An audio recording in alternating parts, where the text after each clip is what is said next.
we do what's called trauma response. And at any given time, everything that we've gone through and gotten through shows up and tells us this is how you need to show up. You either need to be in fight or flight, and you need to do it now.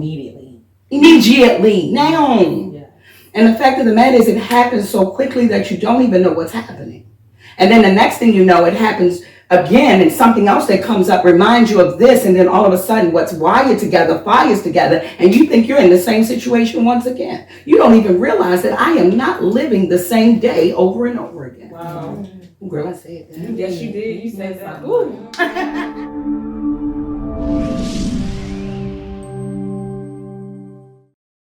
Hello, everyone, and welcome back to Becoming Her. I would like to introduce our special guest today, traumatologist Ms. Rosalind Fulton. And today we're going to be discussing trauma, what trauma is, what trauma looks like, and what trauma therapy is about. Hi, Ms. Rosalind. Hello, how are you? Well. Good. How are you? I am blessed. It is a wonderful thing to be a healer, helping to heal. Because we were built on what we call generational trauma, and now we get to be a part of a catalyst for generational healing. Can you tell us a little bit about yourself and your background? Wow. Let's just say that I have been allowed to live two lives in one. I am a person that comes from a place where my children have trauma because of who I was. You know, you're looking at somebody that at 16 years old, right in foster care and all of those other things. I met a 26-year-old man because all I knew was that I wanted to feel the love that I never felt from my father. Not because he wasn't there, but because he didn't know how to do it. And so I found myself in a relationship at actually 14. I met him, he was 24. And I got pregnant, and I got pregnant again, and I was very smart. I was at City, top of my class. And the next thing you know, I had 2 children. And then I meet somebody that I thought was my soulmate, but was really a soul tie. And he decided it was a good idea to shoot me and shoot my children's father. I lived, he died. That would be June 24th, 1989. Wow. My son was 11 months old, and my daughter was 3 weeks old. And I was 16. And from that day forward, everything that would happen after that was a direct result of my survival skills. Because what happens is once I go into trauma mode, I am literally in survival mode. And you know, later on I'll give you a little bit of the neurobiology behind it, but literally we are in survival mode. So I went about my life doing what you do when you're in survival mode. For me, it was wreaking havoc.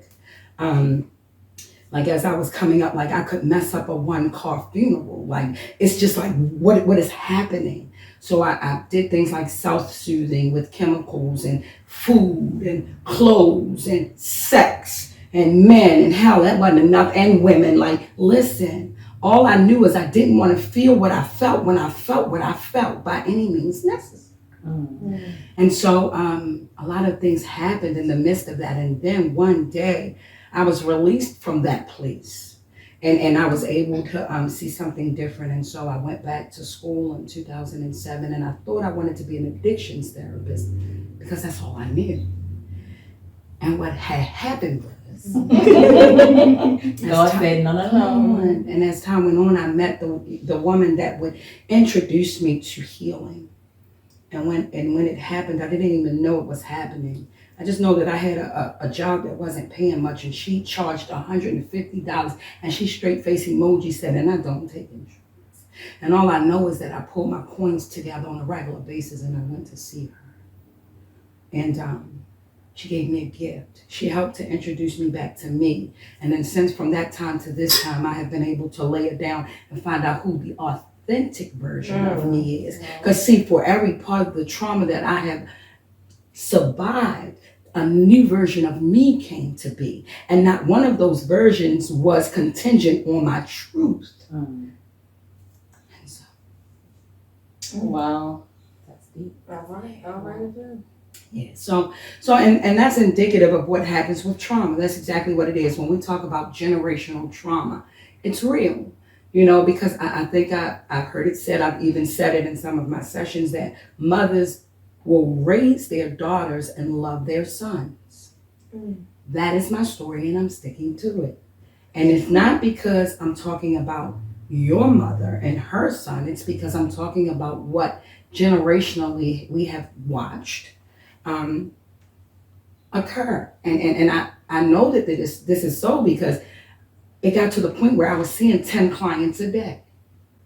And I had to stop. Like, the trauma is so deep that it took literally a pandemic of us having to sit still long enough to realize that we could benefit from therapy. Yes. We are on high demand right now.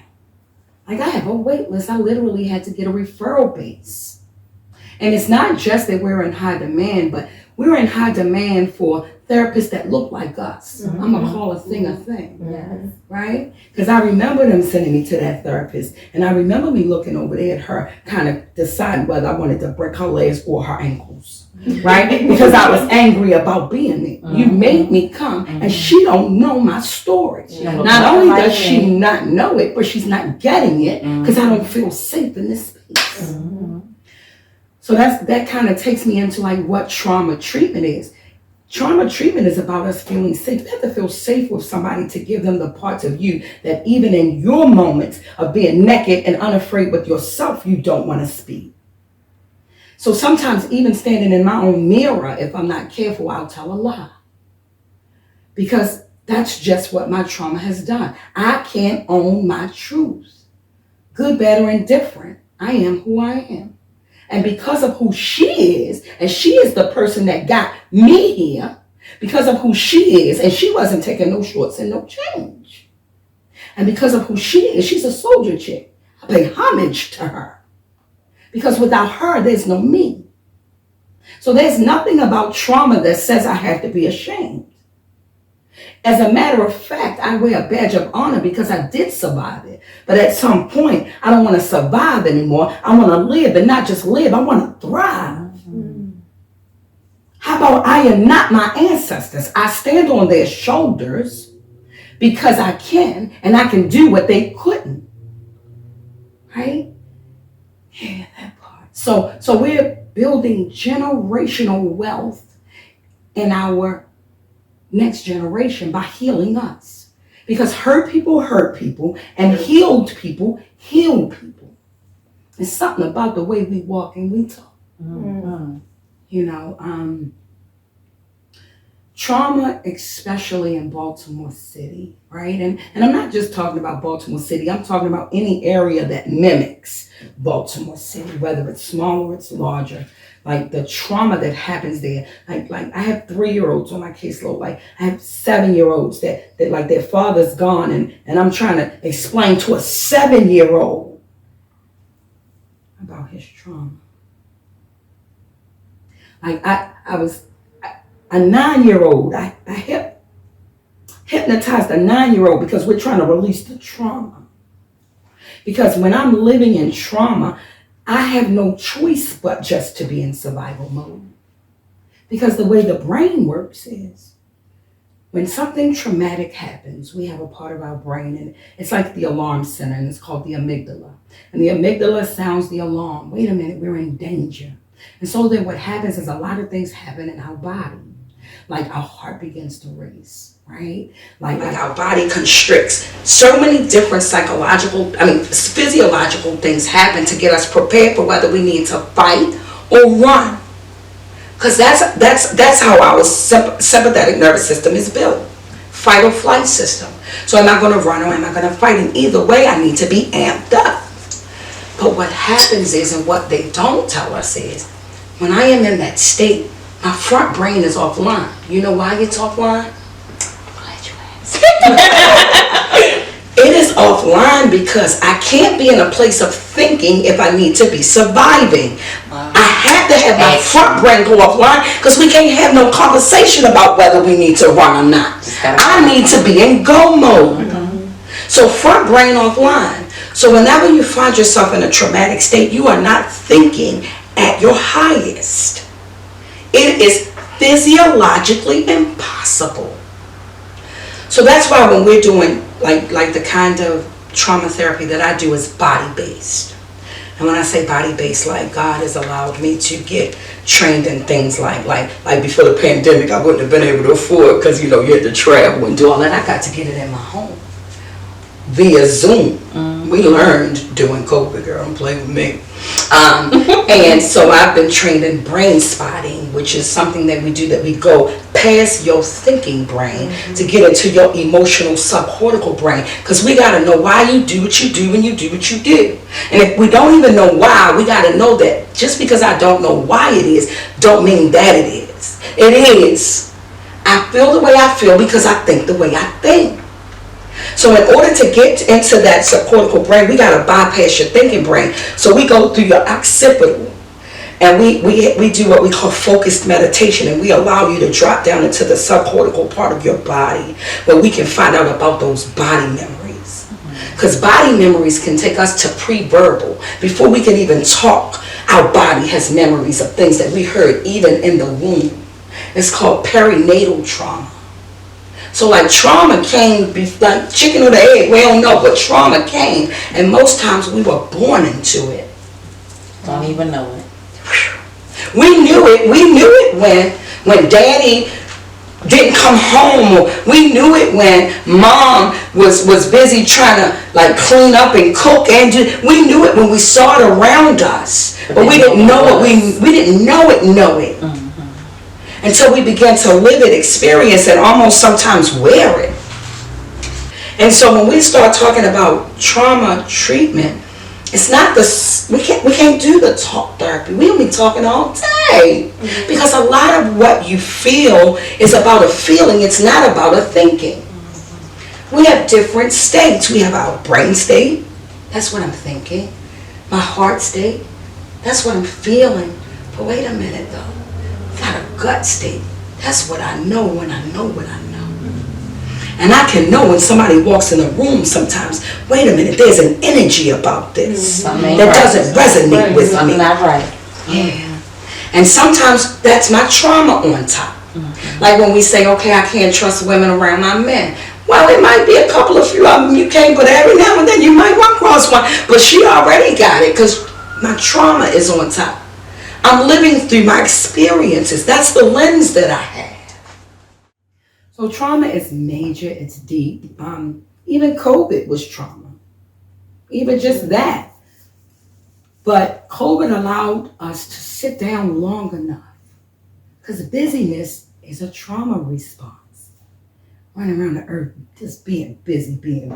Not being able to sit and what you got going on. Exactly. We are human beings and not human doings. When can we be okay with being? When can I say to me that I am enough, I do enough, and nothing about my trauma can make me feel like I need to do more? That's when we're trauma healing. Like, listen, I knew y'all was going to be beautiful. I knew it. I knew it before I came. You knew it. I knew you needed it, right? And so that trauma part of me said, you're not going to measure up. But then that heal part of me said, but we're not in a competition. Come on, God. I'm through. We say we are becoming that part. Yes. So if that's what we're doing, when we're becoming, that means that we're in a continuous process. We didn't stop. We keep going.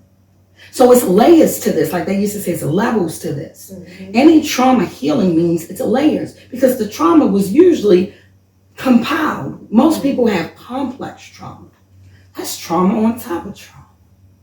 Like I can't even just talk about the trauma when my mother said that because I'm hipped, and I've always been, that I need to cover my butt because Uncle Charlie coming over. And these are fictitious names. But if you are an Uncle Charlie, you'll know.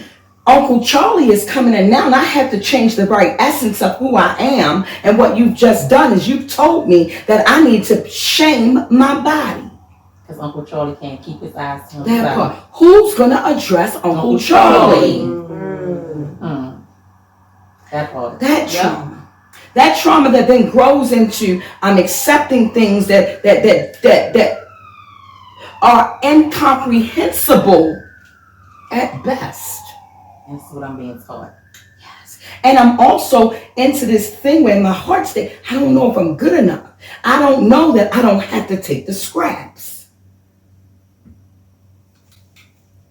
We'll just let that sit right there for a minute. Trauma is exactly that. Trauma is that. So trauma can be in so many different forms. Trauma for me is anything that disrupts my life and makes me feel a way. Your trauma is not my trauma. The people in Ukraine, they have their trauma right now. That doesn't negate the fact that we have our trauma. We don't have to have a trauma contest. Mine hits me the way it hits me. And that's what's important. How do I treat the trauma that lives inside of me? Because when it lives inside of me, it radiates outside of me. That's why that energy that you feel what you feel. So trauma treatment comes from an inside job. Like I can be a dressed up garbage can. Like check this out. I don't know if y'all on any social media, but they got somewhere the woman be looking like this. And then when the woman finished with her, she be looking like that. See, I can dress the outside up. But what I'm going to do with this in here, what am I going to do with that?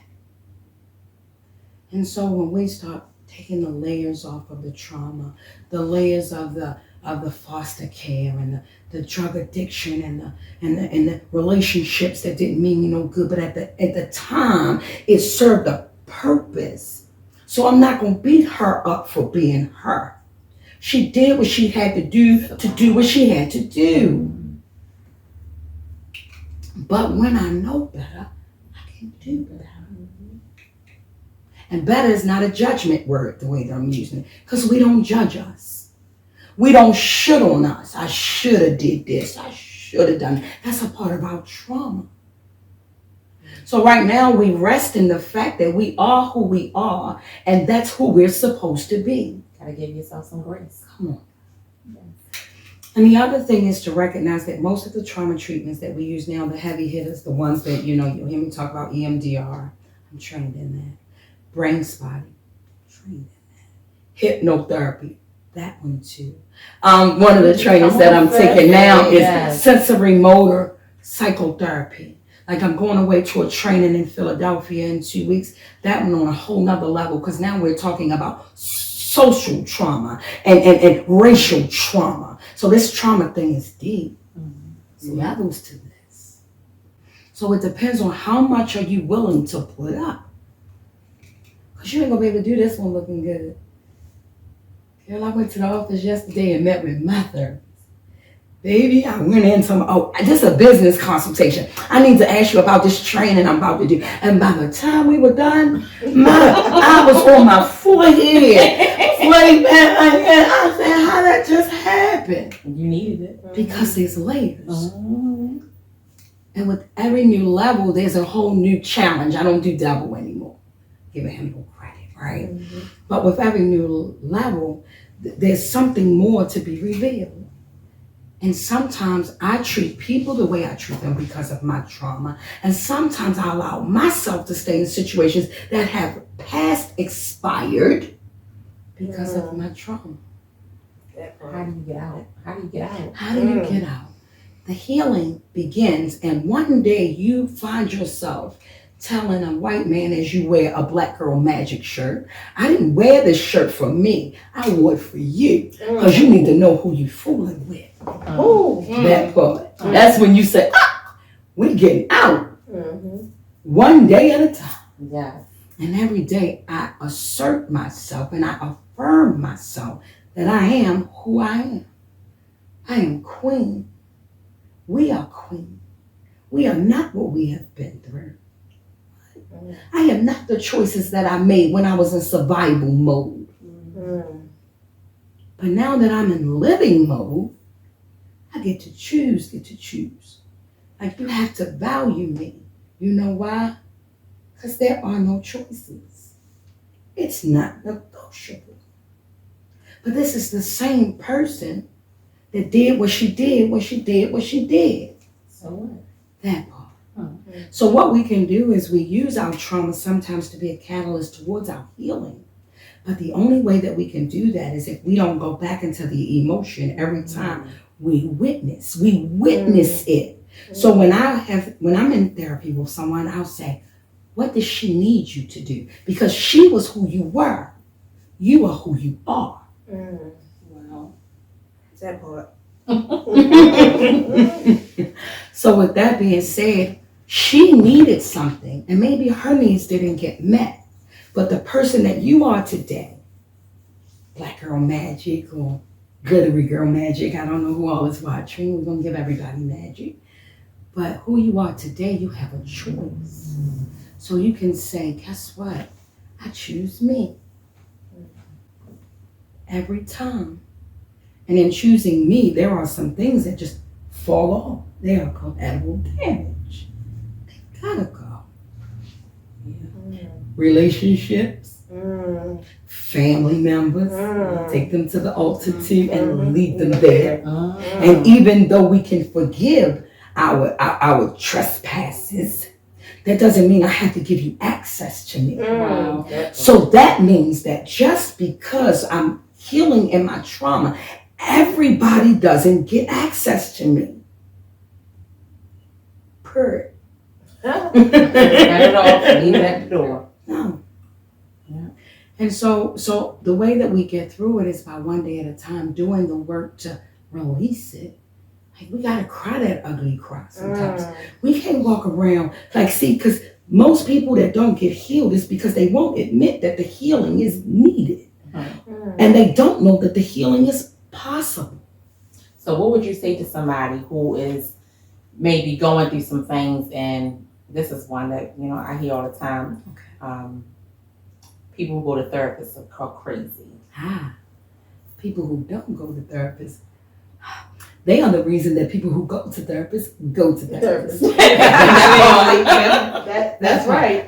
Sometimes I go to therapists. Understand. Sometimes I go to therapists for people who won't go to therapists because I've made a decision that I want to do something different. In order to go where you haven't gone, you got to do something you've never done. Now, if you're looking at the antiquated version of what therapy is, the one that I just told you about that didn't even know she was in danger, then you're still looking at your trauma, because therapy doesn't have to look that way.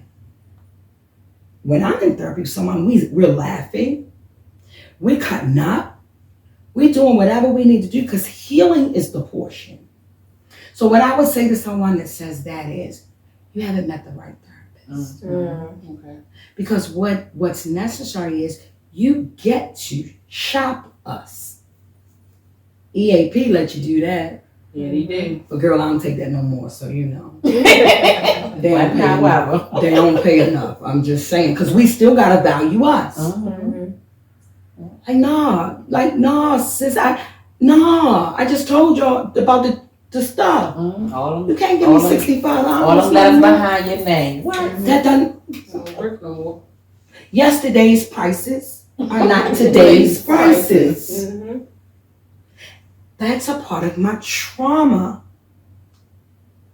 release. The part of me that didn't know I was good enough.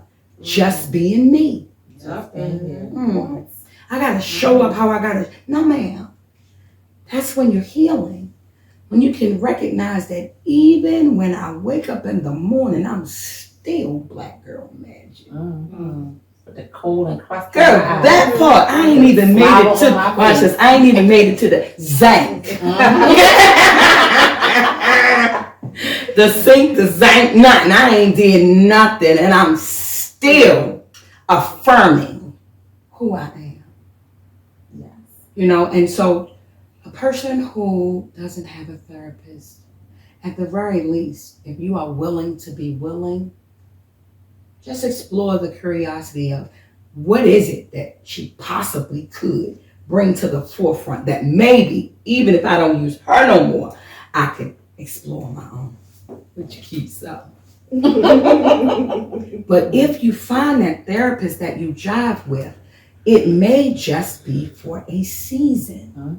Nobody says we have to be in an entanglement forever. Just for right now. For now, what works. So there's no love lost in saying, okay, me and this therapist have had this time together. Wait a minute, it's summertime. I'm gonna holler at you in the fall. Whatever it is, therapy is your service. It's a service. We're here to serve. We're not here to judge you. There's no judgment. When you walk in, it's safe space. I need you to know that you can be your authentic self here. It doesn't mean at the end of the session, I'm not going to say, sis, let's actually go with that one husband. That don't mean I'm not going to say that at the end, because we create safe space enough for me to say that to you, because you already know.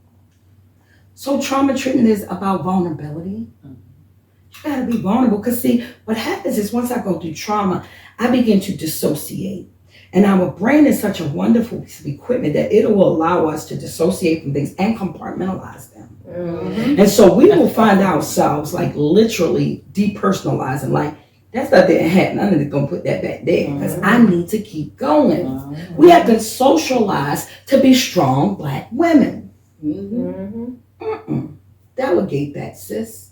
You don't have to do all of that yourself, sis. That's a process. That's a process, not wanting to be responsible for everything. Absolutely. Because if I don't do it, it won't get done right. Keep letting them practice, boo. He'll get it right eventually. But if you stop him from practicing, then you'll continue to tell yourself that I have to do everything. Because you will be doing everything. Release it. Trauma release. So at some level, when we're ready to do the work, first of all, when the student is ready, the teacher will always appear. So sometimes if you're looking at a therapist and you're wondering if that's a good therapist, ask yourself, are you a good client? You willing to do the work? There's that water. And like you said, everybody don't jive. So exactly. And sometimes, listen, everybody can't do me.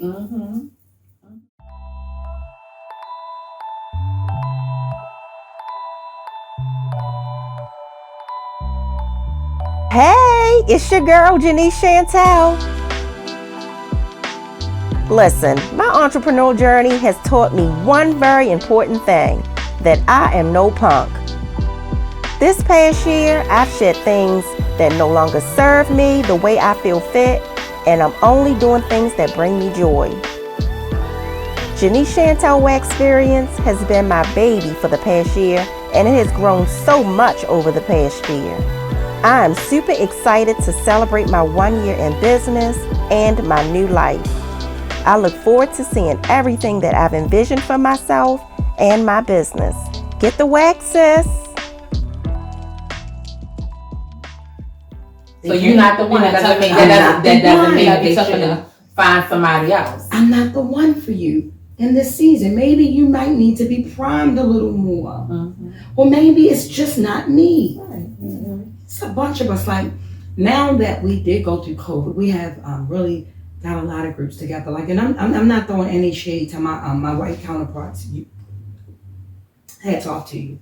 However, there's been a long time when we weren't as present as we're able to be now. And so we have things like Black Therapist Rob. Remember. You know what I'm saying? Like we show up, like we support one another because we want to be the best that we can be so that we get to show up. Because we don't want to be the ones that ghost you or all of those things that you may think happens. But we're human. So we recognize that everybody is not for everybody. So if you run across a therapist and she rubs you the wrong way, keep looking. Keep looking. And then when you realize that maybe the relationship with that therapist has transitioned into have that conversation. Because by that time, you on some big girl stuff. You paying for a service. I am your paid best friend. I can't tell your business. I'm gonna lose my letters. You're not doing that. So you ain't got to worry about hearing it again from me. Even if we go to court, baby, they got the version I don't recall. You know what I'm saying? So what I'm saying to you is, at some level, when do we get to trust somebody? When do we get to not hold everything so close to our heart and be able to say, in this space, I just want to be. I need you to know all parts of me. And not just what I'm willing to bring to the surface in this moment. But you got to put work in that relationship. That's time. That's work. be calling me when your ass is on fire. We ain't worked up to that yet. Well, every week you on fire, but you don't never do your homework and stuff. What? I don't like it. Bring it. If you coming for, show up. Mm-hmm. Because it's word. But it's so worth Yes, it is. it. It's so worth it. And it don't always look pretty. I never told right once you start healing, you're gonna be perfect. We're still gonna make, I'm not even gonna call them mistakes, because mistakes is how we learn. I make decisions, and based on the information I have, most of the time I'm going to make a decision that seems like it benefits me. I'm doing pros and cons. All right, check this out. This is what we're doing. Right. Even if it means going back to something that I feel like might not be the best. If I'm just trying, because we got adults here, right? Mm-hmm. Even if I'm just trying to bust a nut, listen, if this is what I'm doing and I know that this is what I'm doing, just go do it. I hate that pros and cons list. Yeah, you gotta do it. And look, watch this. And it doesn't always mean that quantity is not the quality of it. Like I can have all of these cons, but if I have these pros over here, then are they even apples to apples? Mm-hmm. They Right. outweigh Like, them. you know, like if your green dot cars stay on full, like listen, all right, you gonna work Long up, as you they gonna get you a full. secured next, you gonna graduate till you are old Capital One, you know, it's a process. Patience, You know what I'm saying? And, you know, and if this is it, then we'll walk that walk together. But I've got to be able to be vulnerable and trust you enough to see past your and die.